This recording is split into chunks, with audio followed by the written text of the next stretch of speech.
Dito naman tayo sa tinatawag na piston. Piston naman tayo sa bahig nito. Ito ay tinatawag na intake, at ito naman ang malapad ay exhaust. Exhaust siya. Intake, exhaust.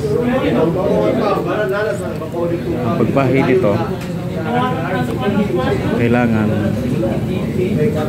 dito siya nakaturo. Yan. Yung sa ubos, so kailangan mo ipaturo dyan. Yan. Dito. Yan, tungod siya. Yung gitna. At dito naman sa taas spring. Dito siya nakaturo din.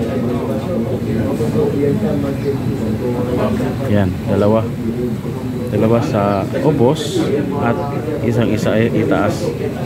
Yan, nakaturo dito. Kailangan level siya. Yung bangag niya, hindi siya nakaturo dito dahil masirang. Okay, yan. Yan po. Yan ang saktong pagbahig sa yung piston brake. Yung isa nakatapat dito, yung isa spacer yung taas. Yung sa gitna ay kailangan dito sa intake siya, at sa gitna naman yung sa gitna ng spring. Balikan natin. At dito siya nakatapat sa gitna. Dito. Kailangan nakatapat siya dito. Dito ang sila. Yan. Bagay. Yan o. Tapat siya dito. Sa gitna ng spring. At linya sa exhaust. Malapad kasi exhaust. Yan, malapad si exhaust. Exhaust dito. Yan, ito tinaturo ng maestro namin kung kayo ay magpalit ng piston ring. Okay. Ito na lang ito. Ito ang pagbahig. Yan. Sa gitna na spring, sa tunga siya, kailangan yung spacer niya, yung should be open, ay naka tungod siya dito. Tungod siya dito.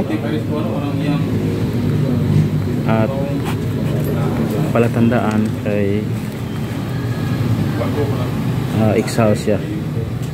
Yan, exhaust. Exhaust.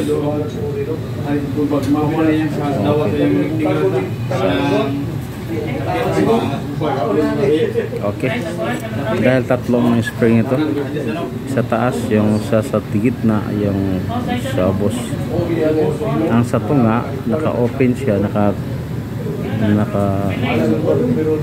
atubang siya dito. Yung bangag niya dito. Exhaust. Sa gitna lang, sa tunga ng spring. Sa dalawang spring ito, ari siya atubang sa intake, sa gamay. Ay, gamay.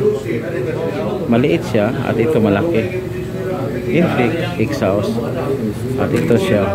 Yan. Dito siya tatapat. Yung sa taas, yung spacer sa taas at spacer sa ubos. Dito siya tama. Yan lang po. Yan. Maraming salamat. Sana huwag kalimutan mag-subscribe.